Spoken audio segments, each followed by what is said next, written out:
चैतन्यमनोभीष्टं स्थापितं येन भूतले स्वयं रूपा कदा मह्यं ददाति स्वपदान्तिकम्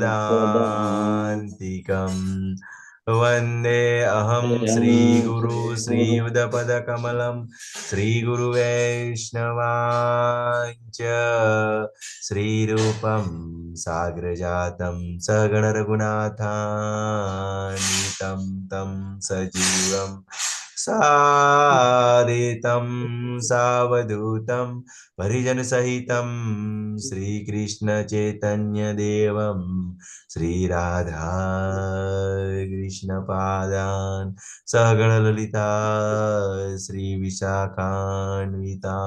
च हे कृष्ण करुणा सिन्धो दीनबन्धो जगत्पते गोपीश गोपिकान्त राधाकान्त नमस्तुते तप्तकाञ्चन गौराङ्गी श्रीराधे वृन्दावनेश्वरी वृषभानुसुते देवी प्रणमामि हरिप्रिये वाञ्छाकल्पतरुभ्यश्च कृपा सिन्धुभ्य एव च पतितानां पावनेभ्यो वैष्णवेभ्यो नमो नमः। नमो विष्णुपदाय कृष्णपृष्ठाय भूतले श्रीमते भक्ति वेदांत स्वामी इति नामिने नमस्ते सरस्वती देवे गौरवाणी प्रचारिणी निर्विशेष शून्यवादी पाश्चात्य जय श्री कृष्ण चैतन्य प्रभु नित्यानंद श्री अद्वैत गदाधर श्रीवासादि गौर भक्तवृंद हरे कृष्णा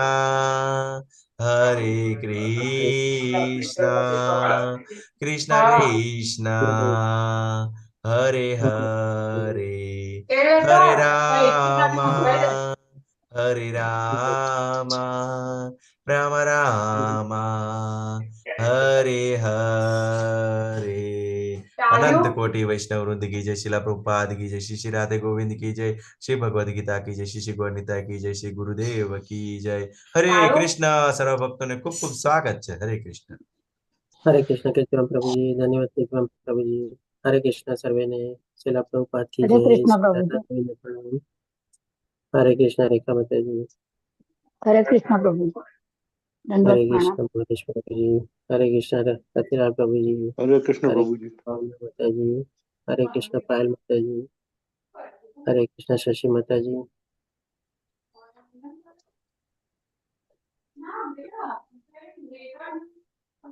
रेखा माता जी आपने म्यूट करू છું।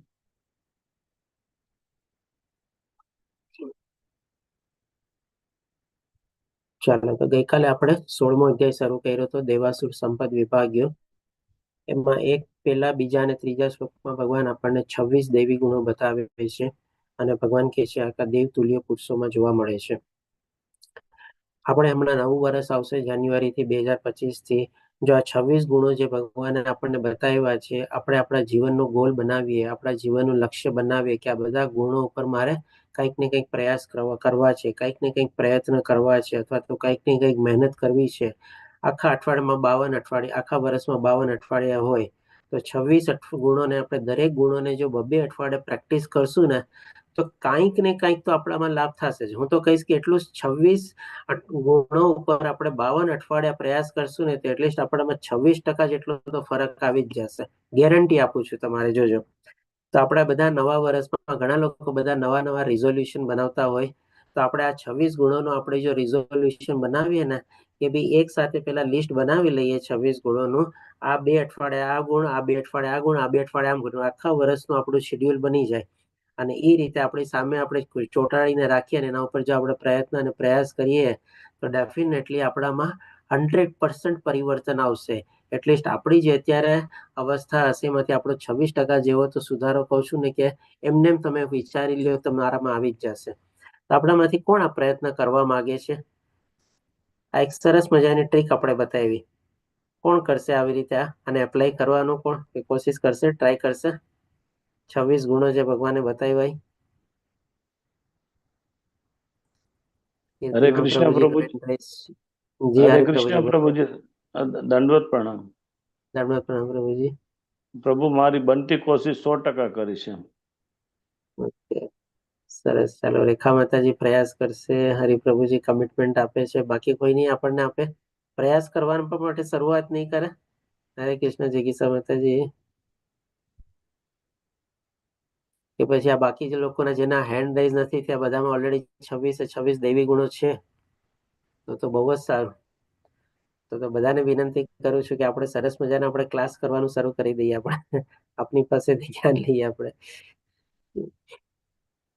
ઓકે, ચાલો, બધાને એક નમ્ર વિનંતી છે કે જો આપણે પ્રયાસ આગળ વધવું હોય આધ્યાત્મિક માર્ગમાં તો બધા ઉપર આપણે થોડા થોડા જો પ્રયાસ કરશું ને તો ડેફિનેટલી આપણામાં ચેન્જીસ આવશે ને આવશે જ. પછી ભગવાન આપણને અસુરી વિશે બતાવે છે કે અસુરીના 6 દુર્ગુણ હોય છે. પછી ભગવાન આપણને કહે છે કે દૈવી ગુણો જે છે આપણને મોક્ષ પ્રતિ લઈ જાય છે અને અસુરી ગુણો છે આપણને બંધન કરતા હોય છે. પછી 6થા શ્લોકમાં ભગવાન કહે છે કે આ જગતમાં જન્મ પામેલા જીવો 2 પ્રકારના હોય છે, એક દૈવી પ્રકૃતિ વાળા અને આસુરી પ્રકૃતિ વાળા. એટલે ભગવાન કહે છે હવે મેં તને દૈવી પ્રકૃતિ વિશે સંક્ષેપમાં બતાવ્યું, હવે આસુરી પ્રકૃતિનું વર્ણન કરશે. તો આજે આપણે 7 થી લઈને 24 એટલે કે બાકીના 18 શ્લોક આજે કવર કરશું. એમાં ભગવાન આપણને લઈને સૌથી પહેલા 7 થી લઈને 20માં શ્લોકમાં સુધી આસુરી લોકોની પ્રકૃતિ કેવી હોય છે, વિચારવાની પ્રક્રિયા કેવી હોય છે, મનોસ્થિતિ કેવી હોય છે, કેવા કાર્યમાં પ્રવૃત્ત થાય છે અને એવા કાર્યમાં પ્રવૃત્ત કરવાના કારણે લોકોની ગતિ શું થાય છે એ પણ ભગવાન આપણને બતાવે છે. તો હવે આગળ વધતા જોઈએ તો સૌથી પહેલા 7મા શ્લોકમાં ભગવાન આપણને કહે છે જે લોકો આસુરી છે. આસુરીના 6 દુર્ગુણ કોઈને યાદ છે? ક્યાં હતા 6 દુર્ગુણ જે ભગવાને ગઈકાલે આપણને બતાવ્યા? હરે કૃષ્ણ શશી માતાજી. 6 દુર્ગુણ ક્યાં બતાવ્યા આપણને ગઈકાલે? પૂર્વી માતાજી. હરે કૃષ્ણ. અમરીશનાથ પ્રભુજી. હરે કૃષ્ણ. 6 માંથી ચાલો 1 2 3 4 5 તો કઈક તો બોલો. કોઈને યાદ નથી? હરે કૃષ્ણ પ્રભુજી. જી હરે પ્રભુ બોલો. કઠોરતા, જડતા, પ્રમાદ, અજ્ઞાન. હા, પેલા 3 ભૂલી ગયા.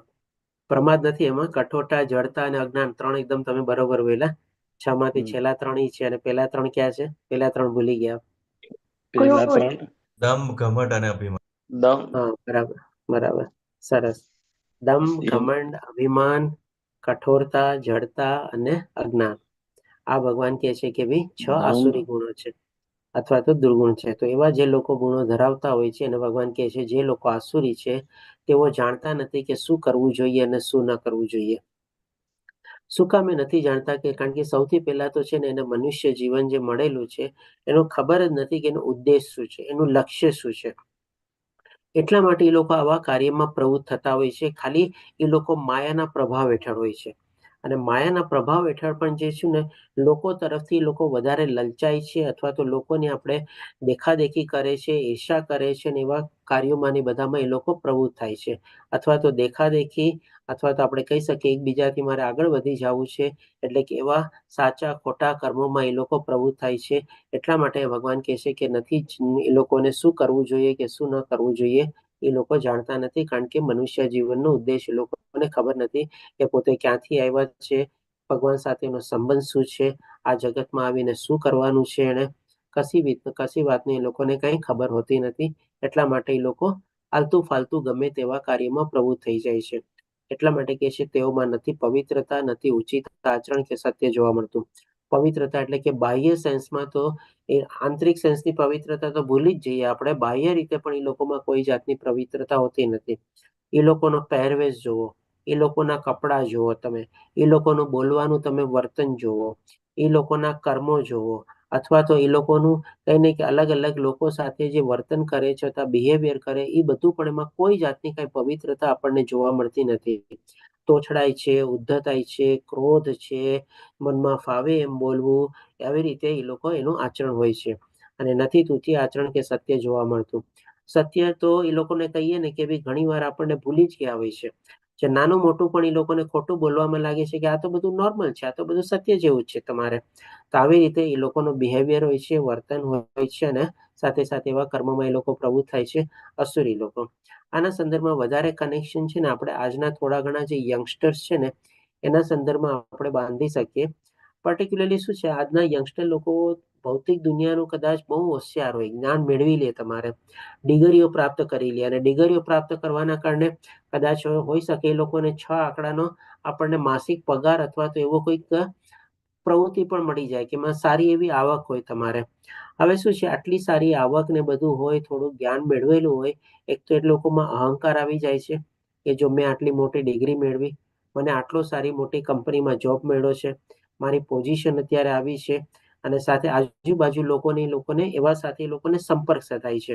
એટલે એ લોકો છે ને આવા ખોટા આચરણમાં અથવા તો ખોટા એ લોકો કહે ને કે ભાઈ કર્મમાં પોતે પ્રવૃત્ત થઈ જાય છે. અહીંયા ફોટો જ આપણને ઘણું બધું કહી જાય છે કે એ લોકો શું છે, આવી રીતે ખોટા કાર્યમાં બધું પ્રવૃત્ત થતા હોય છે. ન ખાવાનું ખાતા હોય છે, ન પીવાનું પીતા હોય છે, ન જવાની જગ્યાએ એ લોકો જાતા હોય છે. આપણે આજે જેમ કે આપણે જાણીએ છીએ કે ભાઈ આપણે ગ્રહસ્થ જીવનમાં આપણે જ્યાં સુધી પ્રવૃત્ત ન થઈએ ત્યાં સુધી આપણે કોઈ એવા સંબંધમાં જોડાવું ન જોઈએ. પણ આ લોકો તો શું છે, ઘણીવાર પોતાના હિસાબે એટલા આવક ને બધું થઈ ગયું હોય છે, ને આવી રીતે ખાવા પીવાની પણ ખોટી આદતો પડી ગઈ હોય છે.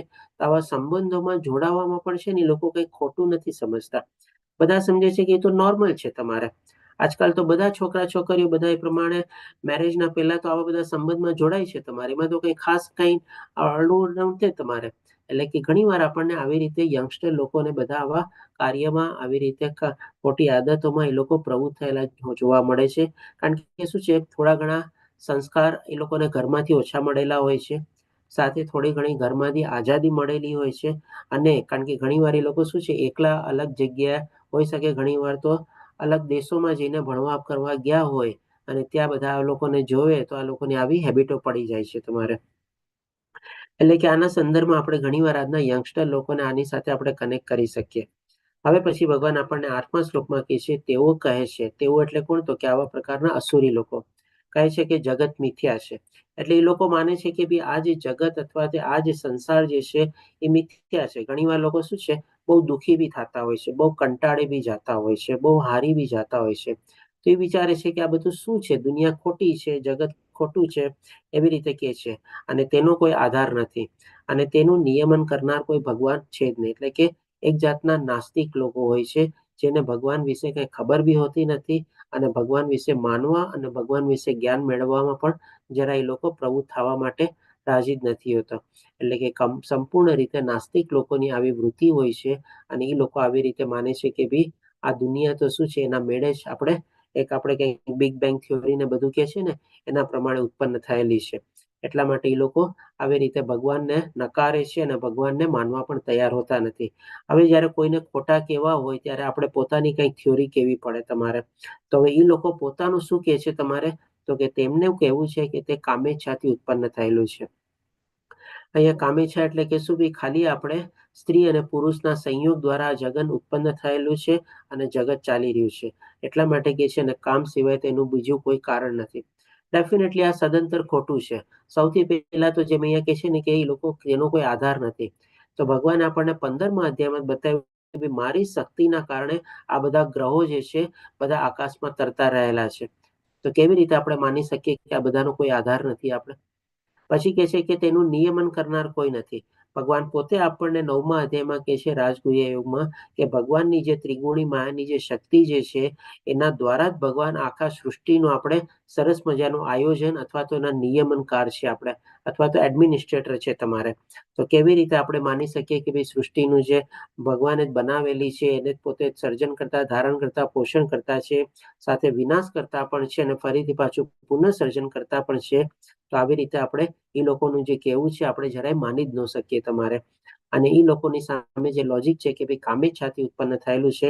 આજની તારીખમાં પણ આપણે જોઈએ છે કે ઘણા એવા દંપતીઓ હોય છે કે ઘણા પ્રયાસ કરતા હોય છે, તેમ છતાં પણ એ લોકોને સંતાન સુખ નથી મળતું, સંતાન પ્રાપ્તિ નથી થતી. આપણે ઘણા બધા આપણે કહીએ ને કે સાયન્સનો અથવા વિજ્ઞાનનો પણ એ લોકો સહારો લે છે તમારે, જે બધી નવી નવી ટેકનિકો ને બધું નીકળેલું છે, તેમ છતાં પણ બધા પ્રયાસો કરવા છતાં પણ એની સફળતાનો રેશિયો કેટલો ઓછો છે. આજે જેમ કે આપણે ટેસ્ટ ટ્યુબ બેબી છે કે IVF છે, બધું જે નીકળ્યું છે તમારે, એનો પણ ઘણા દંપતીઓ સહારો લે છે. જ્યારે બધા પ્રયાસો સફળ નથી થતા ત્યારે તો એનો પણ સક્સેસ રેશિયો બહુ ઓછો હોય છે ને, તેમ છતાં પણ એ લોકોને આજીવન ઘણીવાર નિસંતાન પણ રહેવું પડે છે. તો ડેફિનેટલી જ્યારે ભગવાનની કૃપા થાય ત્યારે જ આપણને સંતાન પ્રાપ્ત થાય. ખાલી કામેચ્છા કરવાથી આપણે ન વિચારી શકીએ કે ભાઈ સૃષ્ટિને આપણે આગળ વધારી શકશું. આપણે ભગવાનની ઈચ્છા હોય તો આપણે માની લો જેમ કે ઉત્તરાના ગર્ભમાં બ્રહ્માસ્ત્ર ચલાવ્યું હતું અશ્વત્થામાએ, તો પણ ભગવાન એને જીવિત કરે છે. અને જો ભગવાનની ઈચ્છા ન હોય તો ગર્ભધારણ પણ ન થાય તમારે. એટલે કે ખાલી કામેચ્છા જરૂરી અથવા તો પર્યાપ્ત નથી આ સૃષ્ટિને આગળ ચલાવવા માટે. ભગવાનનો સંયોગ ન થાય, ભગવાનની મરજી ન થાય ત્યાં સુધી આપણે કશું કરી શકતા નથી. પછી હવે 9મા શ્લોકમાં ભગવાન કહે છે કે આવા નિષ્કર્ષને, એટલે કે આવું એ લોકોની ધારણા હોય છે, આવી વિચારવાની પ્રક્રિયા હોય છે એ લોકોને, અને એને એ લોકો અનુસરે છે. અનુસરનારા આત્મજ્ઞાન ગુમાવી દીધેલા બુદ્ધિહીન અસુરી લોકો એવા અહિતકર તથા ભયાવહ કાર્યોમાં પરોવાયેલા રહે છે કે જગતના વિનાશ માટે હોય છે. તો આના સંદર્ભમાં આપણે શેના તરફ આપણે જે ભગવાન કહેવા માંગે છે, આજે જેમ કે ઘણા લોકો શું છે, ઘણી બધી એવી ઊંચી ઊંચી ડિગ્રીઓ પ્રાપ્ત કરીને શું છે, એવી ખોટી પ્રવૃત્તિઓમાં પ્રવૃત્ત થયેલા હોય. જેમ કે માની લો આપણે બોમ્બનો આવિષ્કાર કરે તમારે, એટમ બોમ્બ છે, ન્યુક્લિયર બોમ્બ છે તમારે, એ શું છે એકચ્યુઅલી શેના માટે થાય છે? આજે જોવા જઈએ તો લોકોના આપણે વિનાશ કરવા માટે, યુદ્ધ કરવા માટે. આજે બધા દેશોના આપણે કહીએ કે ભાઈ ડિફેન્સ બજેટ જે હોય છે તમારે, કેટલો બધો ગવર્મેન્ટ એની પાછળ ખર્ચો કરે છે પોતાના દેશની સુરક્ષા માટે. શું કામ આ બધો ખર્ચો કરવો પડે છે? કારણ કે આવા બધા હથિયારો, આવા બધા બોમ્બો અથવા તો આવા વિનાશકારક બધા લોકોએ સર્જન કરેલું છે અને બધાના હાથમાં અત્યારે આવેલા છે. તો બધા લોકોને થોડી ઘણી એના સંદર્ભમાં પોતાની સુરક્ષા વિશે નો સવાલ ઉઠે છે અને આવી રીતે એ લોકોને ખર્ચો કરે છે. આ તો થયું ચાલો આપણે બોમ્બ અને એના સંદર્ભમાં, પણ આપણે જો અત્યારે જો મોડર્નના હિસાબે જોઈએ જમાના પ્રમાણે, આજે જેમ કે સાયબર ટેકનોલોજી જે બધું છે, આ ટેકનોલોજી એમાં પણ ઘણા લોકો કેવા બધા ઓલા તમારે આપણે કહીએ ને હેકર્સ ને બધા થઈ ગયા છે. આજે જેમ કે બેંકોના ને બધાના ATMના ને બધાના સોફ્ટવેર એ લોકો હેક કરી લેતા હોય, લોકો પાસેથી કંઈક ને કંઈક એવા કાવતરા કરીને પૈસા પડાવી લેતા હોય તમારે. તો આ બધા પણ શું છે, આજે ડેફિનેટલી લોકો જ્ઞાન કેટલું ધરાવતા હોય છે તો જ આવું બધું કંઈ ક્રિયા કરી શકે ને તમારે.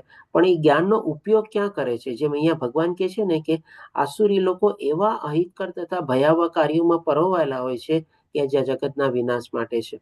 તો ડેફિનેટલી આ બધું ખોટું જ છે તમારે, આપણે કહી શકીએ. કારણ કે એ લોકોની જે આટલું સરસ જ્ઞાન પ્રાપ્ત કરેલું છે, પણ યથાર્થ જ્ઞાન ન હોવાના કારણે અથવા તો આધ્યાત્મિક જ્ઞાન ન હોવાના કારણે પોતાનું જે ભૌતિક જ્ઞાન જે કેળવેલું છે એ ખોટા માર્ગે એ લોકો એનો ઉપયોગ કરે છે અને લોકોના વિનાશ આવી રીતે સર્જે છે.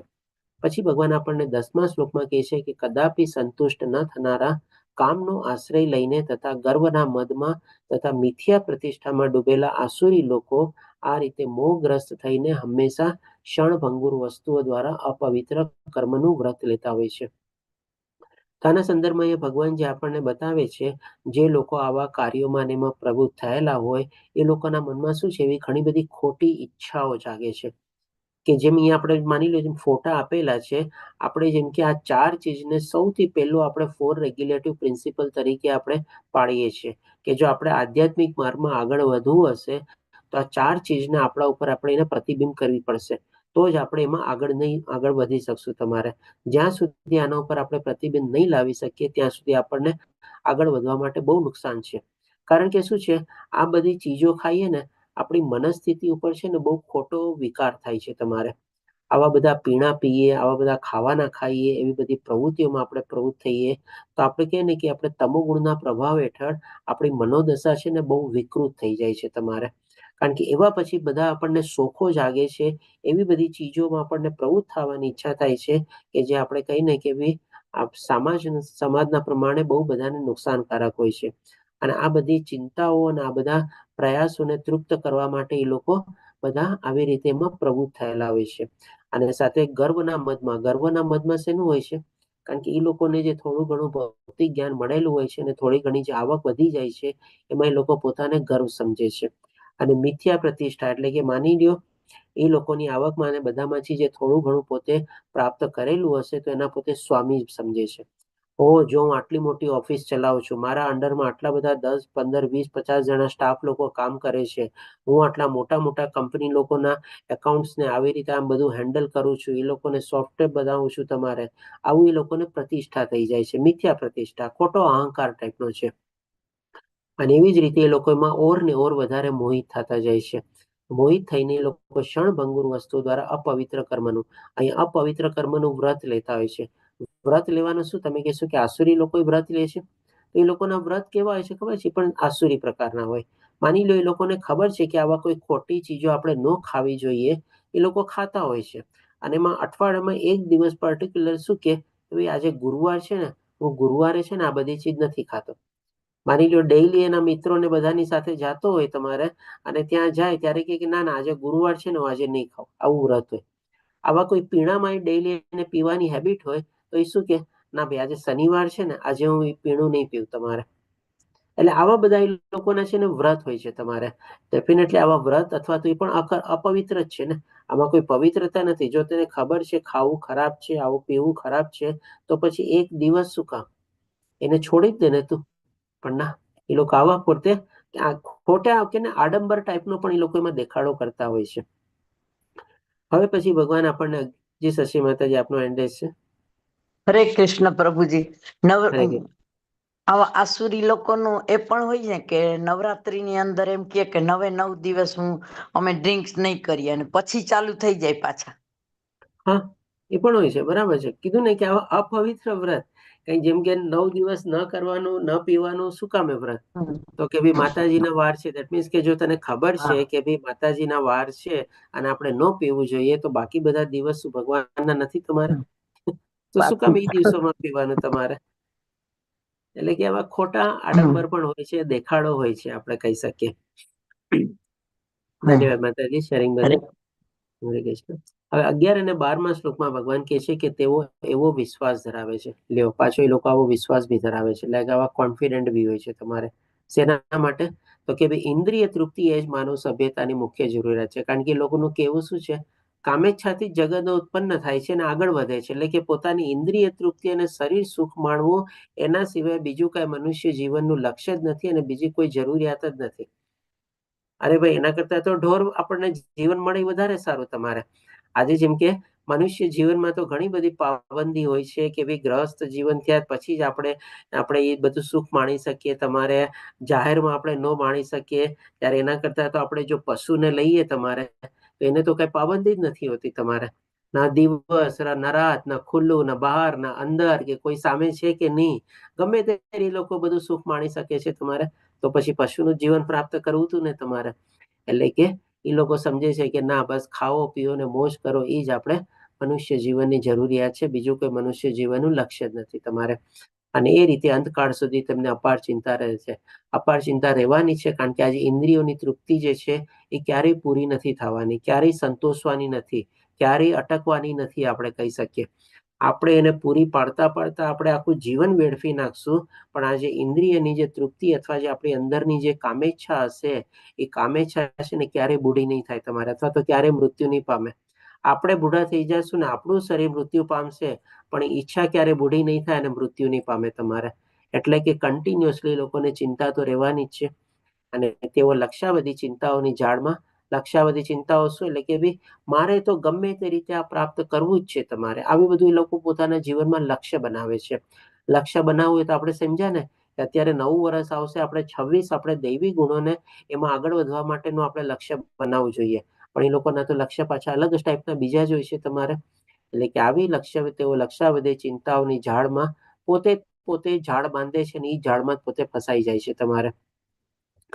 આજે જેમ કે આપણે શું કહેવાય, પેલો કરોડિયો હોય ને, કરોડિયો જે ઝાડ બાંધે ને, તમારે ઈ ઝાડ છે ને જ્યારે એમાંથી એને બહાર નીકળવું હોય ને ત્યારે એ ઝાડને પોતે સંકેલી બી લે તમારે.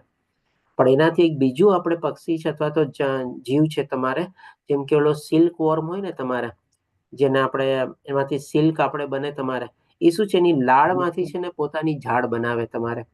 અને લાળમાં ને લાળ, પ્રભુજી રેશમનો કીડો. હા, રેશમનો કીડો, બરાબર. તો એ રેશમનો કીડો શું, એને મોઢામાંથી જે લાળ નીકળે ને, લાળમાંથી છે ને આજુબાજુ પોતે ઝાડ બનાવી, ઝાડમાંથી રેશમ મળે. અને બનાવતા બનાવતા ઝાડમાં જ એવો પોતે ફસાઈ જાય, એમાં જ પોતે મૃત્યુ પામે. એમાંથી કોઈથી બહાર ન નીકળી શકે. પણ કરોડિયો છે ને એ પોતાની ઝાડ ફેલાવે અને પાછી ઝાડને પોતે સંકેલીને એમાંથી બહાર નીકળી જાય તમારે. જી કીર્તિમાં પ્રભુજી શું કહો છો?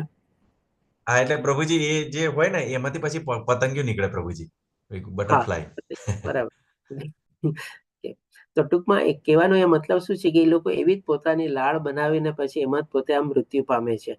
આપણે લક્ષ્યાવધિ ચિંતાઓની ઝાડમાં બંધાયેલા રહીને અને કામ તથા ક્રોધમાં ડૂબેલા, કામ એટલે પોતાની ઈચ્છાઓ તો છે જ, અને ક્રોધમાં ડૂબેલા શું કામે? કારણ કે બધી ઈચ્છા તો પૂરી નથી થતી, પોતાના દાયરા પ્રમાણે તો મળતું નથી, જ્યારે જોતું હોય ત્યારે મળતું નથી, જેટલું જોતું હોય એટલું મળતું નથી, એટલે કે પછી હવે એને ક્રોધ જાગે છે. ક્રોધ ઉદ્ભવવાનું કારણ પણ ભગવાને જેમ આપણને બીજા અધ્યાયના 62 અને 63માં શ્લોકમાં બતાવ્યું હતું. એટલે કે એમાંથી એને ક્રોધ ઉદ્ભવે છે અને ક્રોધમાંથી પછી એની અધોગતિ થાય છે. એટલે કે ક્રોધમાં ડૂબેલા રહીને ઇન્દ્રિય તૃપ્તિ માટે અનૈતિક સાધનો દ્વારા ધન સંગ્રહ કરે છે. અનૈતિક ધન સંગ્રહ કરવાનો પણ એ લોકોનો મોટિવ શું હોય છે, કારણ શું હોય છે? કારણ કે ધન સંગ્રહ જેટલું કરશે એટલાથી લોકો વધારે મોજ શોખ માણી શકશે, અથવા તો એટલી વધારે પોતાની ઇન્દ્રિય તૃપ્તિને લોકો સંતોષી શકશે. એટલે કે ધનને અથવા તો પૈસાને એક માધ્યમ ગણી લે છે, એક સાધન ગણી લે છે. જો એ મારી પાસે જેટલું વધારે હશે ને એટલું હું વધારે મોજ શોખ કરી શકીશ. જેમ કે છે ને કે હવે આપણે ઇન્દ્રિય તૃપ્તિ એ જ માનવ સભ્યતાની મુખ્ય જરૂરિયાત છે. એને તૃપ્ત કરવા માટે લોકો ધન સંગ્રહ, પૈસો ભેગો કરો, ભેગો કરો, ભેગો કરો. આમાં તો શું છે, એને બંને તરફ નુકસાન જાય છે. ના તો એની ઇન્દ્રિયની તૃપ્તિ થતી હોય છે તમારે સંપૂર્ણ રીતે, અને ન એને જે ધન સંગ્રહ કરેલું હોય છે એની પોતે સાથે લઈ જઈ શકે છે. જાય છે ત્યારે બધું ધન પણ અહીંયા મૂકીને જવું પડે છે, અને જીવતા જીવનથી પોતે સંપૂર્ણ રીતે ઇન્દ્રિય તૃપ્તિ પણ કરી શકતો નથી. એટલે આમ જોવા જઈએ તો બંને રીતે એને નુકસાન જ થયું તમારે. અને સૌથી આ તો ભૌતિક રીતે નુકસાન થયું, અને આધ્યાત્મિક રીતે તો એને આખું મનુષ્ય જીવન પોતાનું વેડફી નાખ્યું. કેટલું મોટું નુકસાન થયું એને વિચારો. પછી કે છે ભગવાન આપણને 13, 14 અને 15માં શ્લોકમાં, આસુરી મનુષ્યો વિચારે છે કે આજે મારી પાસે આટલું ધન છે અને મારી યોજનાઓ દ્વારા હું વળી વધારે ધન મેળવીશ. કેવી યોજના હોય છે? તો કે ભાઈ લોકોને નુકસાન પહોંચાડવું, લોકોનો આપણે નાશ કરવો, એવી ખોટી આપણને એ લોકો પોતાની યોજનાઓ બનાવે છે તમારે. કારણ કે જુઓ, સીધા માર્ગે પૈસો કમાવવો અને બહુ પૈસો ભેગો કરવો પોસિબલ નથી. 100% તો પર્ટિક્યુલરલી આ કલયુગમાં આપણે સીધા માર્ગે બહુ પૈસા ન બનાવી શકીએ, અઢળક પૈસા ન બનાવી શકીએ. અને ઇન્દ્રિય તૃપ્તિ માટે આપણને અઢળક પૈસો ને બધું જોવે તમારે. તો ડેફિનેટલી લોકો અઢળક પૈસો જે ધન સંગ્રહ કરે છે, અનૈતિક રૂપે લોકોની યોજનાઓ પણ જે છે ખોટી યોજનાઓ હોય છે તમારે. એટલા માટે કે છે કે મારી યોજના દ્વારા હું વધારે ધન મેળવીશ. હાલમાં મારી પાસે આટલું છે ને ભવિષ્યમાં તે વધીને વધારે થઈ જશે. તે મારો શત્રુ છે ને મેં તેને મારી નાખ્યો છે. અહીંયા શત્રુનો સંદર્ભમાં શું છે કે ભાઈ આ જે લોકો અસુરો લોકો હોય છે એ લોકોને શું પ્રોબ્લેમ નથી આવતા? એ લોકોને શું અડચણ નથી આવતી? એ લોકોને પણ આપણે કહીએ ને કે ભાઈ ખોટા માર્ગે ચાલતા હોય તો ઘણીવાર ઓર વધારે પ્રોબ્લેમ આવે છે, વધારે મોટી અડચણ આવે છે. પણ એ લોકો શું કંઈક ને કંઈક પોતે જે પાવર અથવા શક્તિ જે કહેવાતી ભૌતિક શક્તિ મેળવેલી હોય છે, પૈસાની છે અથવા તો કોઈકના એના કોન્ટેક્ટની છે, ગમે તે રીતે આવા બધા અવરોધો અને એને પોતે દૂર કરતો જાય છે અને આગળ વધતો જાય છે. એટલે કે એ સેન્સમાં સમજે છે કે ભાઈ મારા આટલા પ્રોબ્લેમ આવ્યા, આટલા શત્રુઓ હતા, બધાને મારી નાખ્યા, અને હજી પણ જો કોઈ વચ્ચે આવશે તો એને પણ હું મારી નાખીશ. એટલે કે આવી પ્રકારની લોકોની વૃત્તિ હોય છે. કારણ કે લોકોનો વિનાશ કરવો એક જાતની પ્રકૃતિ બની જાય છે. પછી હું બધી વસ્તુનો સ્વામી છું. જો બધી વસ્તુનો પોતે સ્વામી હોય તો પછી જાતી વખતે અહીંયાથી બધું લઈ જવું જોઈએ ને, પણ કાંઈ લઈ જાય છે? કાંઈ સાથે નથી આવતું એની હારે. કોઈ આપણે કફનમાં પોકેટ નથી હોતું કે કોઈ કોફિનમાં લોકર નથી હોતું તમારે. તો પછી શેના ચીજનો સ્વામી? આપણે શેના સ્વામી છીએ? કોઈ ચીજના આપણે સ્વામી નથી. પછી હું ભોગતા છું. જો ભોગતા હોત તો પછી આટલી બધી ચિંતા ન રહેત તમારે. ભગવાને આપણને કીધેલું છે કે સૌ પ્રથમ પહેલા ભોગતા એ પોતે જ છે. તો પછી આપણે કઈ ચીજના ભોગતા છે? આપણે કોઈ સ્વામી નથી તો પછી આપણે ભોગતા બી ન હોઈએ ને. સ્વામી ભગવાન છે તો ભોગતા પણ ઈ જ છે તમારે. આપણને કોઈ ચીજ ભોગવવાનો અધિકાર જ નથી. આપણે તો પ્રસાદના રૂપમાં ગ્રહણ કરવાની છે. હું સિદ્ધ છું એટલે કે ભાઈ આવી રીતે જે થોડું ઘણું પ્રાપ્ત કરેલું હોય છે એટલા માટે પોતાને બહુ સફળ માને છે અથવા તો સિદ્ધ થયેલો માને છે. હું શક્તિશાળી છું અને હું સુખી છું. જો સુખી હોય તો આટલી બધી ચિંતા શું કામે લાગે એને? અને આટલા બધા શત્રુઓને એને મારવાની જરૂર શું કામ પડે તમારે? પોતાની શક્તિઓનો ખોટો ઉપયોગ કરે છે અને પોતે ખોટી રીતે પોતાને આભાસ દેવડાવે છે કે હું સુખી છું. મનુષ્ય જીવન અનમોલ રે મીઠી મોત. જી સાચી વાત છે શશી માતાજી. હું સૌથી વધુ ધનવાન છું અને મારી આજુબાજુ મારા કુળવાન સંબંધીઓ છે. સૌથી વધુ ધનવાન તો આપણે કોઈ બની જ નથી શકતા. બધો ઐશ્વર્ય તો આપણી પાસે આવી જ નથી શકતો. બધો ઐશ્વર્ય તો કેવળ ભગવાન શ્રી કૃષ્ણ પાસે છે. અને મારી આજુબાજુ કુળવાન સંબંધીઓ હોય છે. તો એકચ્યુઅલી કુળવાન સંબંધીઓ કોણ હોય છે?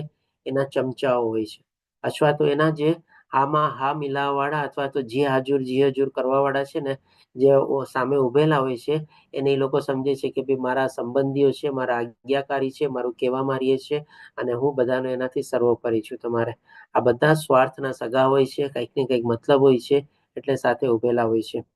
કોઈ અન્ય મારા જેવો બળવાન નથી તથા સુખી નથી. હું યજ્ઞો કરીશ, હું દાન આપીશ અને એ રીતે આનંદ માણીશ. તો આપણે જેમ કીધું ને કે યજ્ઞ અને દાન આપણે થોડું ઘણું કાલ માટે મુલતવી રાખશું, કારણ કે ભગવાન આપણને પોતે કહેશે કે ભાઈ આજે અસુરી લોકો જે છે એ કેવા પ્રકારના યજ્ઞો કરે છે અથવા તો કેવા પ્રકારનું દાન આપે છે. તમારે આપણે અહીંયા શોર્ટમાં લઈ લઈએ કે આપણે ઘણા એવા શું છે મોટા વ્યક્તિઓ હોય છે, માની લો અસુરી પ્રકૃતિ વાળા હોય છે. અહીંયા મોટાના સંદર્ભમાં આપણે અસુરી પ્રકૃતિ વાળા રહીએ કે ઘણી વાર ક્યાંકથી એને ખબર પડી જાય કે ભાઈ આપણે આટલો બધો જે પૈસો ભેગો કર્યો છે, કોઈક આવીને કહે કે ભાઈ આને તું દાન પૂન જગ્યાએ વાપર અથવા તો કોઈક આવા રીતે મોટા કોઈ યજ્ઞ ને બધું કર તો તારી લક્ષ્મી છે જે છે શુદ્ધ થઈ જશે અથવા તો પવિત્ર થઈ જશે. તો ભાઈ સાહેબ શું કરે છે? માની લો ભાગવત સપ્તાહ બેસાડે છે કે એવા કોઈક અનાથ આશ્રમ બંધાવે છે અથવા તો કંઈક એવી રીતે કંઈક મોટું દાન આપે છે અને એની પાછળ પણ એનો ભાવ હોય છે કે ભાઈ મારું નામ ના થાય અથવા તો મારા નામની તકતી ને બધું લાગે. આ રીતે એ લોકો દાન અને યજ્ઞ બધું કરતા હોય છે.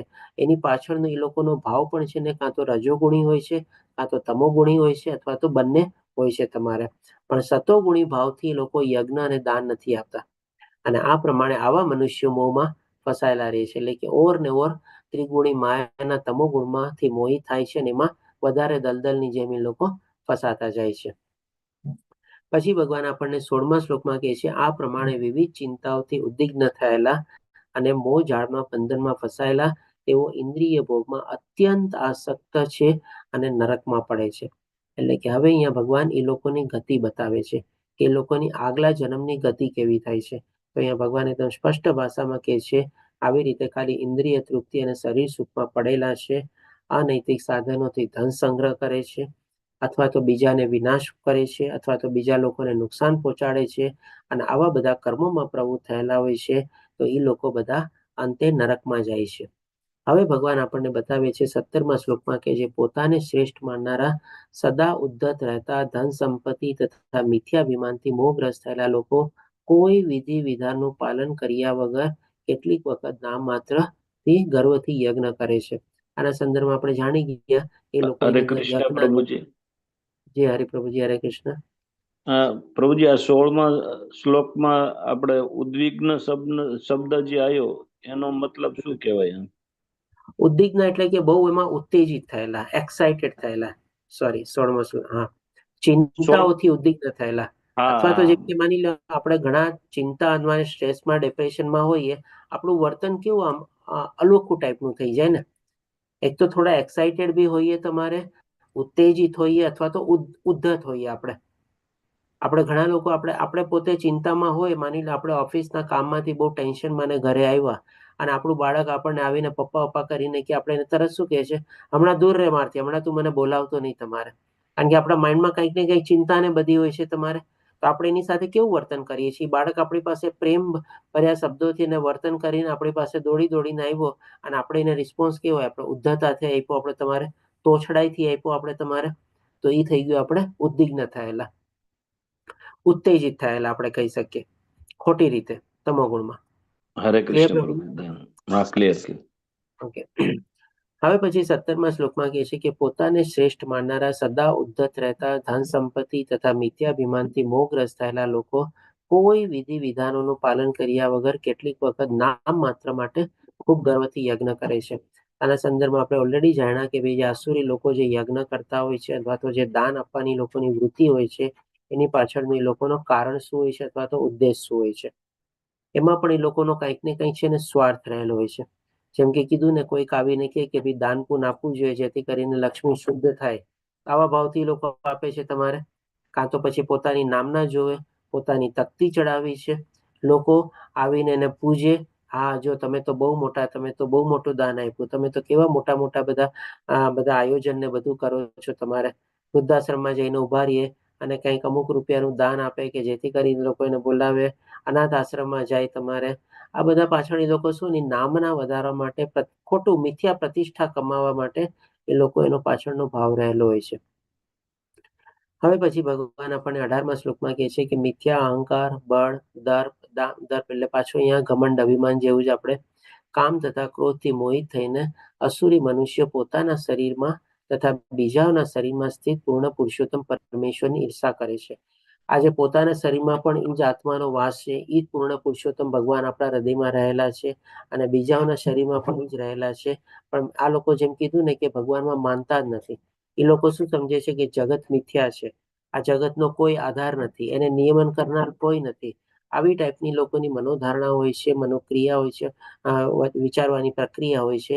એટલે લોકો નાસ્તિક જેવી વૃત્તિ કરતા હોય છે અથવા તો ભગવાનને પણ એ લોકો નકારતા હોય છે અથવા તો ભગવાનની ઈર્ષા કરતા હોય છે. કોઈ આવીને કહે ને કે ભાઈ તમને ખબર છે મનુષ્ય જીવનનું આ લક્ષ્ય છે કે નહીં? અરે એવું કઈ હોતું હશે, એ કઈ હોય તમારા મનુષ્ય જીવન કઈ પણ એના માટે થોડી મેળવ્યું છે, પાઠ પૂજા ને બધું કરવા માટે, તમારે માળા કરવા માટે કે ભક્તિ કરવા માટે. એ તો બધા ઓલા બ્રાહ્મણ લોકો ને બધા હોય ને એ લોકો કરે તમારે. અથવા તો જેની પાસે કઈ હોય નહીં ને, સામે ઉલટાનું છે ને, એ લોકો બીજા ઉપર આરોપ મૂકે એની પાસે કઈ છે નહીં ને, પોતે કઈ માણી ન શકે ને, એટલા માટે ભગવાનની ભક્તિમાં પ્રવૃત્ત થયેલો છે. ભગવાનની ભક્તિનું તો ખાલી નામ છે. આજે જો એની પાસે થોડું ઘણું પૈસો ને હોત ને તો એ પણ અત્યારે આપણી જેમ મોજ શોખ કરતો હોત, પણ એનામાં તો કઈ આવડત નથી, આગળ ન વધ્યો શક્યો, આખી જિંદગી તો એને કઈ કર્યું જ નથી અને આવ્યો મોટો આપણને ધર્મિષ્ઠ બનવા માટે અથવા તો ભક્ત બનવા માટે. એવી રીતે લોકોની ઈર્ષા કરતા હોય છે. જે કીર્તન પ્રભુજી શું કહે છે? પ્રભુજી ઘણીવાર એવું કહે છે કે એની જોડે પૈસા છે ને એટલે હવે એ કમાઈ લીધું છે, ભેગું કરી લીધું છે ને એટલે લાગી ગયું છે, એવું કે વિરોધ બી બોલતા હોય હા, છે. જો ઘણીવાર એ પણ છે. આજે જો બધાને રાઈટ ટાઈમમાં જ્ઞાન મળવું જરૂરી નથી. આપણે બધા આ મનુષ્ય જીવનમાં તો કંઈક ને કંઈક ખોટા કર્મો કે પાપ કર્મો કરી રહ્યા હશે, બરાબર છે. આજે જેમ કે આપણે એક સાધારણ દાખલો લઈએ, જે ઘણા બધા મેજોરિટી કલયુગમાં આપણને દાખલો મળે. પોતાના જીવનમાં એણે સારો એવો પૈસો બનાવ્યો, પૈસો કમાવતા કમાવતા એણે પણ આવી રીતે ઘણીવાર અસુરી પ્રવૃત્તિમાંથી પસાર થયો હશે, સાચું ખોટું કંઈક કર્યું હશે, ઘણીવાર સાચું કર્યું હશે, થોડું ઘણું ચાલતા ખોટું બી થઈ ગયું હશે તમારે. પણ હવે એક સમય એને છે ને આ બધું જ્ઞાન આવે અથવા તો એની બત્તી જલે તમારે. તો હવે પોતે શું સમજે કે ભાઈ ચાલો મેં જે કાંઈ પણ જીવનમાં કર્યું છે બધું એકઠું હવે સમજાય છે કે ભાઈ મેં કેટલા ખોટા કર્મો કર્યા, કેટલી ખોટી જગ્યા રીતે મેં આવી રીતે કોઈને અપમાન કર્યું, આમ કર્યું, તેમ કર્યું, બધી પોતાની ભૂલો સમજે છે તમારે. અને હવે ભૂલોનું પ્રાયશ્ચિત રૂપે શું કરે છે? ભગવાનની ભક્તિમાં અથવા તો ધર્મિષ્ઠ અથવા તો આધ્યાત્મિક માર્ગમાં આગળ વધે છે. તો જે પ્રમાણે કીર્તિમાં પ્રભુજી કીધું ને કે એને જે એના જે જાણ પરિચિતમાં જે લોકો અથવા જે મનુષ્યો આવ્યા હશે ને, એ કહેશે કે આ વ્યક્તિ આ અત્યારે આટલું ઢોંગી છે, આટલી તમ ભક્તિ કરે છે, આટલો ધર્મિષ્ઠ બન્યો છે, ખબર છે ને પેલા કેટલું કર્યું હતું, કેવી રીતે કર્યું હતું તમારે. એટલે કે ઈ ટાઈપથી પણ છે ને એની ઈર્ષા કરશે અને સાથે સાથે નિંદા પણ કરશે. પણ એ એમ નહીં જોયું કે ભાઈ વ્યક્તિમાં પરિવર્તન કેટલો આવ્યો છે. પેલા કેવો હતો ને વ્યક્તિ અત્યારે કેવો થઈ ગયો. એ જ વ્યક્તિ મારી સાથે પેલા કેવું વર્તન કરતો અને એ જ વ્યક્તિ અત્યારે મારી સાથે કેવું વર્તન કરે છે. એ જ વ્યક્તિ કે બીજા લોકો સાથે કેવી રીતે બોલતો અને અત્યારે એની સાથેનું વર્તન ને કેવું થઈ ગયું છે તમારે. બધો કોઈ તફાવત તો કાંઈ નહીં જોવે, પણ આપણે કહે ને કે મુર્દા જ ઉખેડશે અને પાસ્ટમાં જ જીવશે. આ વ્યક્તિ તો અરે આવો હતો તારે, અત્યારે તો એ ખાલી ઢોંગી છે અને નાટક કરે છે. તમારે શું કહેશો શશી માતાજી? ઘણી વખત કરમુક્ત એટલે કે ટેક્સ બચાવવા માટે પણ દાન થતું હોય છે ને પ્રભુજી. હા, એ પણ થતું હોય છે, ઘણા લોકો કરતા હોય છે.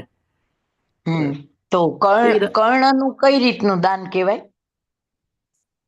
કર્ણ તો આપણે કાલે ટોપિક લેશો ને એ તો દાન. કર્ણ આપણે દાનેશ્વરી કહેવાતો તમારે. અને હા. કર્ણ શું છે, એકચ્યુઅલી સારું એવું દાન કરેલું હતું. અને એક રીતે જોવા જઈએ ને તો કર્ણ છે ને જયારે સ્વર્ગમાં જાય છે ને ત્યારે એને છે ને ખાવા શું મળે છે ખબર છે તમારે? એને સોનાની થાળીમાં સોનાના રોટલા અને સોનાના બધા એવા બધા ખાવા મળે છે તમારે. ત્યારે એને કે છે કે ભાઈ મેં તો આખી જિંદગી દાન આપ્યું ને મને અહીંયા કેમ આવી રીતે આમ ભોજન આપવામાં આવે છે? તો કે ભાઈ તે સોના ચાંદી રૂપા અને બધાનું દાન આપ્યું છે બરાબર છે, પણ તે કોઈને અન્નનું દાન નથી આપ્યું. અથવા તો તારા પિતૃને પણ તારે તર્પણ માટે અથવા તો પિતૃને પણ તે કોઈ દી વાસ નથી આપ્યો. તો એ પ્રમાણે છે ને એવું એને રિએક્શન મળે છે, અથવા તો સ્વર્ગમાં પણ એની પ્રકારનું આપણને થાય છે. અને એટલા માટે પછી ભગવાન એને છે ને અવસર આપે છે. અને એ પછી ભગવાન ફરીથી કર્ણને નીચે મોકલે છે તમારે, એટલે કે આધ્યાત્મિક રીતે તમારે. એમ નહીં કે કર્ણ પાછળ જીવિત થઈને નીચે આવે છે ને એવી રીતે. અને એને કહે છે કે જા જઈને તું તારા પિતૃઓના માટે કંઈક કર તારે. અને આપણે જે આ શ્રાદ્ધ પક્ષ જે આપણે માણીએ છીએ ને, અથવા શ્રાદ્ધ પક્ષને જે આપણે મનાવીએ છીએ, આપણે તો ઉજવીએ છીએ, આપણે તમારે પિતૃઓને આપણે શ્રાદ્ધ નાખીએ છીએ, આપણે કાગડાને વાસ નાખીએ છીએ. એ બધું પણ છે ને એની પાછળની એક આપણી આ કથા રહેલી છે તમારે. એ 14-15 દિવસ જે છે કર્ણ આવે છે તમારે અને એના પિતૃઓને તૃપ્ત કરે છે. અને ફરીથી પાછા ઉપર જાય છે ત્યારે એને પ્રમાણે યોગ્ય ખાવા પીવાનું બધું મળે છે. તો કર્ણ જે દાનેશ્વરી હતા ને એને આવી રીતે દાન કરેલું હતું. એની પાસે જે હતું તમારે એમાંથી બધી ચીજોનું બધી દાન આપેલી હતું. કર્ણમાં આપણે કહી શકીએ કે ભાઈ ડેફિનેટલી સતોગુણી દાન હતું, રજોગુણી કે તમોગુણી દાન નહોતું કોઈ. ભાદરવા મહિનામાં થાય ને શ્રાદ્ધ? શ્રાદ્ધ ભાદરવા મહિનામાં બરાબર. થાય છે. હા. હા, અને એટલે આના ઉપરથી એમ કહેવાય ને કે અન્નદાન શ્રેષ્ઠ છે. જો અન્નનું દાન શ્રેષ્ઠ કહેવાય છે, જ્ઞાનનું દાન પણ શ્રેષ્ઠ કહેવાય છે. આપણે કોઈને જ્ઞાન આપીએ એ પણ આપણે શ્રેષ્ઠ કહેવાય છે. ગૌદાન શ્રેષ્ઠ કહેવાય છે તમારે. આપણા શાસ્ત્ર પ્રમાણે જોવા જઈએ ને તો આ ઘણા બધા દાન છે જે શ્રેષ્ઠ કહેવાય છે. ઇવન ભૂમિદાન પણ શ્રેષ્ઠ કહેવાય છે. હરે કૃષ્ણ પ્રભુજી. જી. પછી કન્યાદાન નું પણ કહે છે ને પ્રભુજી? હરે કૃષ્ણ કન્યાદાન પણ શ્રેષ્ઠ કહેવાય છે. હા, બધા દાન છે ને પ્રભુજી. શ્રેષ્ઠ છે. પણ આ લોકો બી આપણને એવું કહે છે કે બ્રેન વોશ થઈ ગયું કે છે અમુક વાર.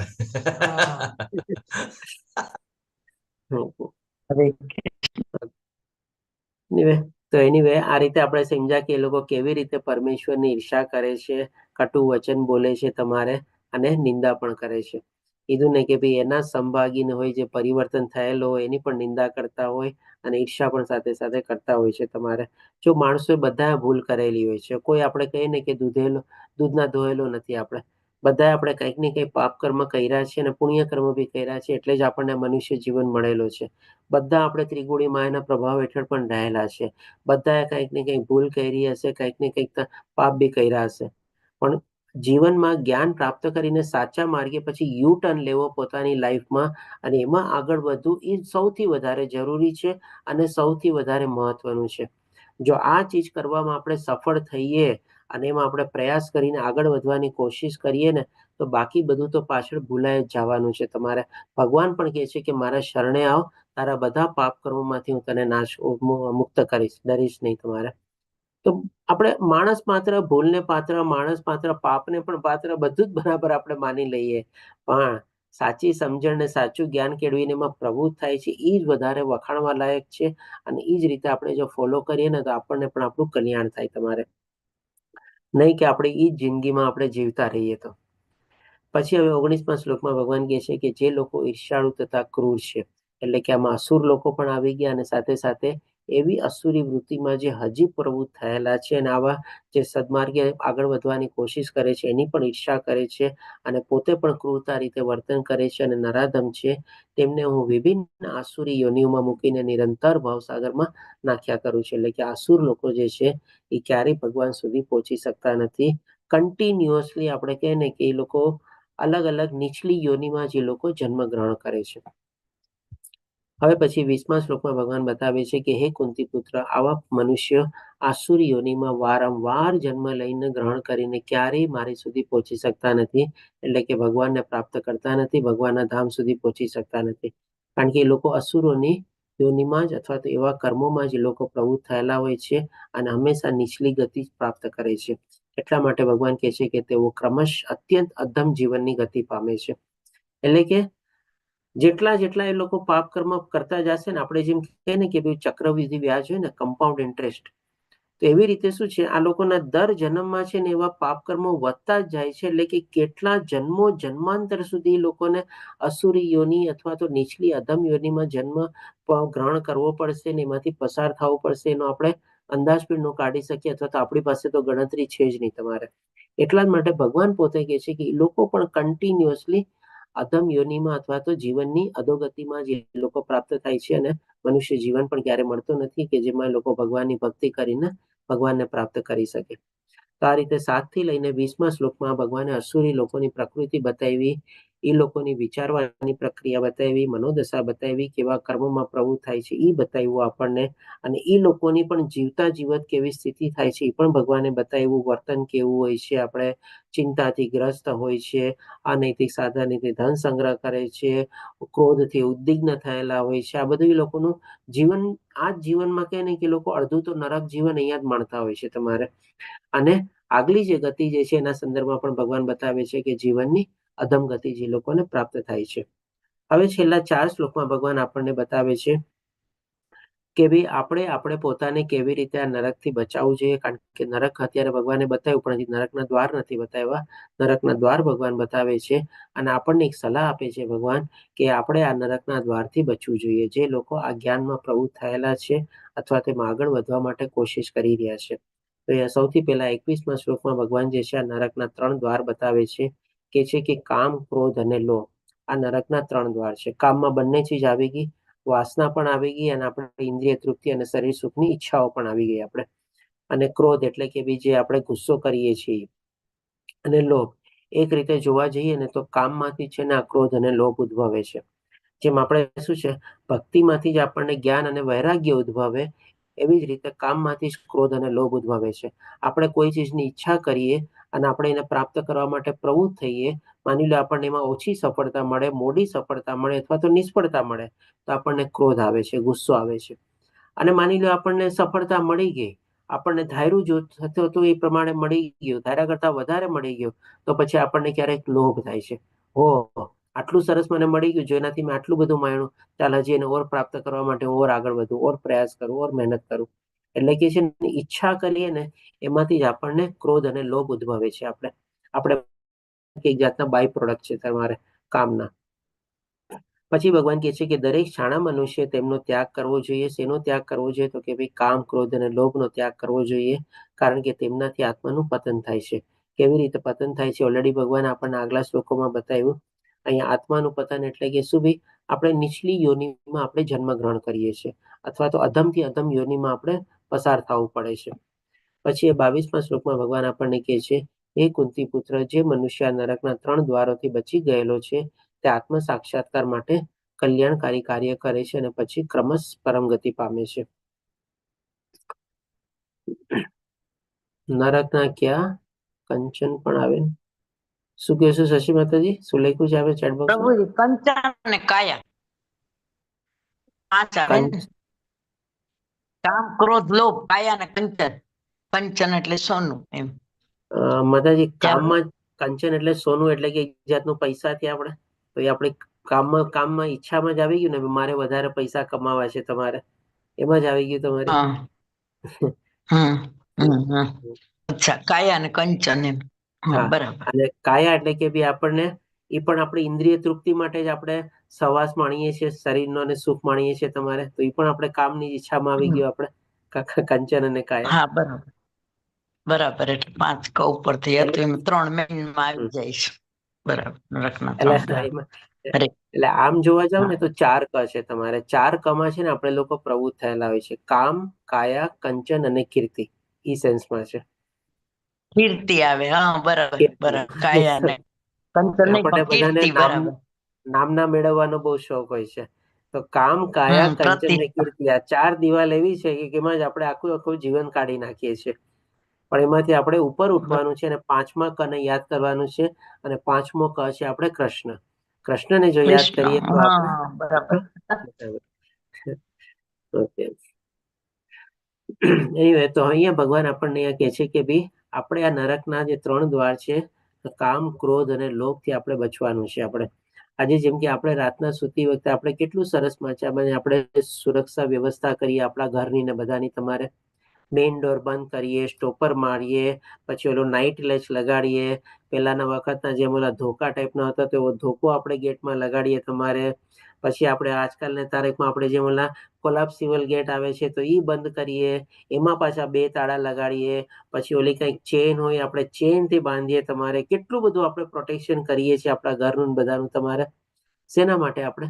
તો કે ભાઈ એક તો આપણને આપણા કંઈમાં નુકસાન ન થાય તમારે, અને બીજું આપણી જે માલ સામાન જે છે એને કંઈ આપણે નુકસાન ન પહોંચે અથવા તો ચોરાઈ ન જાય. હવે આપણે 2 ચીજ માટે આટલી બધી સુરક્ષા અથવા સિક્યુરિટી આપણે કરીએ છીએ. એટલે કે પહેલા આપણા શરીર માટે કે ભાઈ આપણને કોઈ ઈજા ન પહોંચાડે. તો આ શરીરની આટલી બધી સુરક્ષા કરીને શું ફાયદો? શરીર તો એક દિવસ જવાનું જ છે. પછી જે માલ સામાન, આપણી બધી ધન સંપત્તિ અથવા જે કાંઈ પણ કે બધું જે આપણે ભેગું કરેલું છે એની સુરક્ષા માટે આપણે આટલું બધું ખર્ચો અને બધું કરીએ છીએ, આટલી બધી જાળવણી કરીએ છીએ.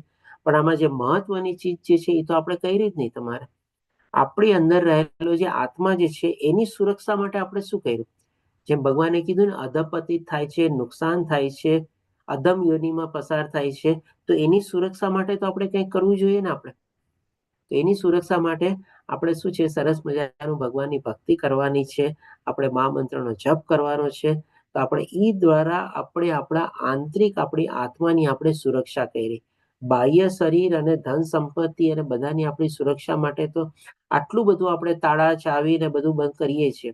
પણ આપણે જેમ કે રાતના સૂતી વખતે આપણે માળા કરીને સૂઈએ, ભગવાનનું નામ લઈને સૂઈએ, એવા કોઈ ભજન કીર્તન ગાઈને સૂઈએ આપણે, તો આ દ્વારા શું આપણે આપણી આત્માનું કલ્યાણ કર્યું ને.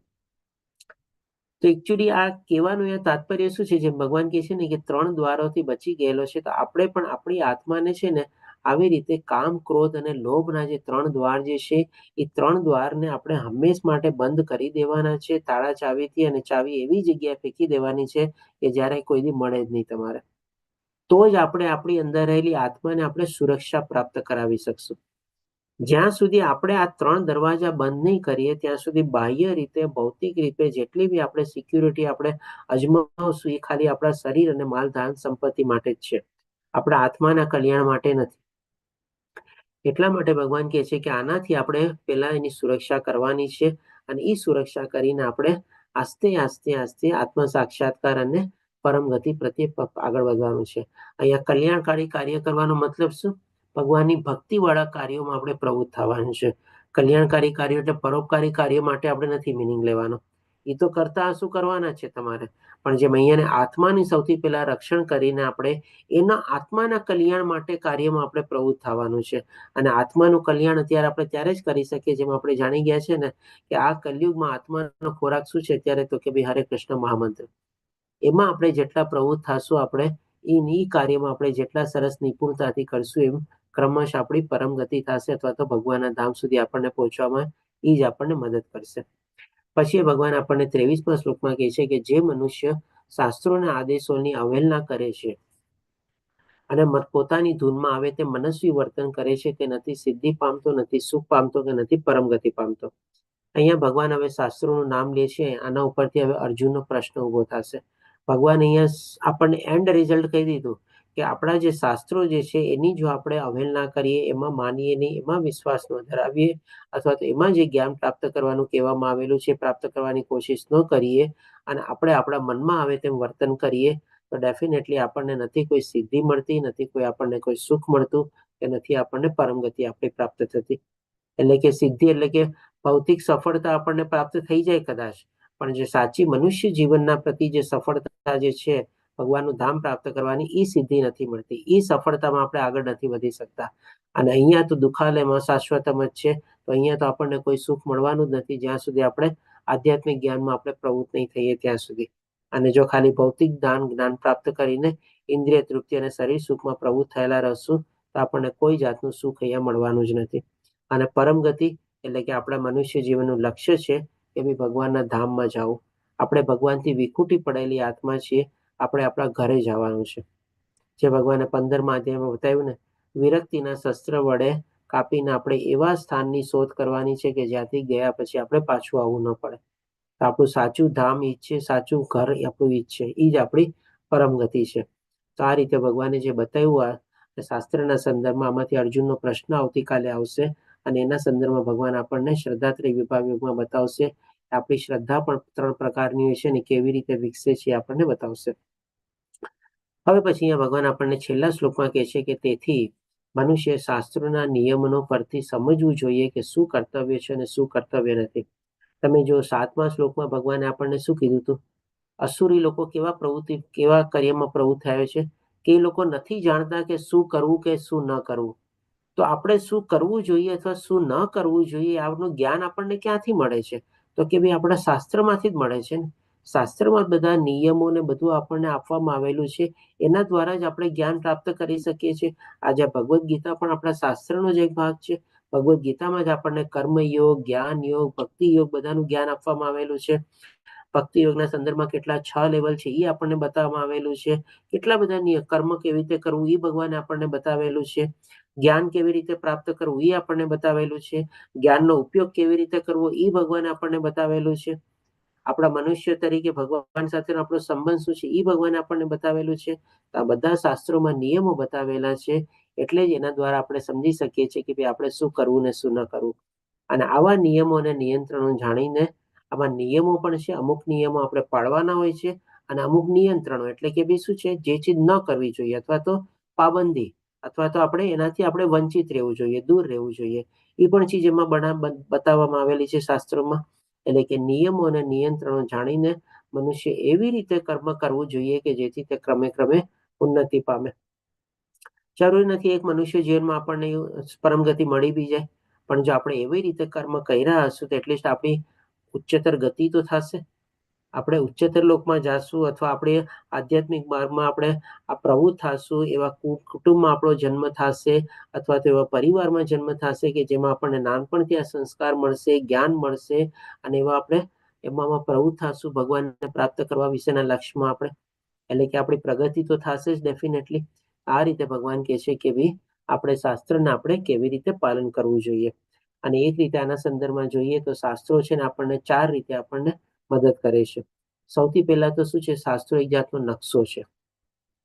આજે જેમ કે ક્યાંય પણ આપણે જવું હોય, આપણે તરત કેમ ગૂગલ મેપ ઓન કરીએ છીએ. જો માની લો એ જગ્યા આપણને ખબર ન હોય તો, કારણ કે રસ્તો આપણને ખબર નથી, કેવી રીતે આપણે પહોંચવું કે ભાઈ ચાલ ને ગૂગલ મેપ શરૂ કરે, આપણને દેખાડશે સીધો જા, જમણી જા, ડાબી બાજુ જા, કેટલો સીધો જાવ, પછી ટર્ન આવશે, બધું આપણને દેખાડે છે ને. તો શાસ્ત્ર પણ છે ને આપણને નકશો આપે છે કે કેવી રીતે આપણે ભગવાનના ધામ સુધી પહોંચવું જોઈએ. પછી બીજું શાસ્ત્ર આપણને શું બતાવે છે? આદર્શ. આદર્શ એટલે કે શું? જેમ ઘણીવાર આપણા નિયમોને બધા હોય ને કે ભાઈ તારે મનુષ્ય જીવન તરીકે આ નિયમોનું પાલન કરવું જોઈએ, આવી રીતે તારે કર્મ કરવા જોઈએ, આવી રીતે ભક્તિ કરવી જોઈએ, આવી રીતે દાન પ્રવૃત્તિ કરવી જોઈએ. આ બધી ચીજો ભગવાન આપણને બતાવે છે શાસ્ત્રો દ્વારા આપણને. એટલે કે ભગવાન આપણને એક સરસ મજાનો એક આદર્શ અથવા તો ગાઈડ મેપ આપે છે. પહેલા જેમ કે આપણને નકશો આપી દીધો, નકશામાં દેખાડી દીધો આવી રીતે પહોંચવાનું છે.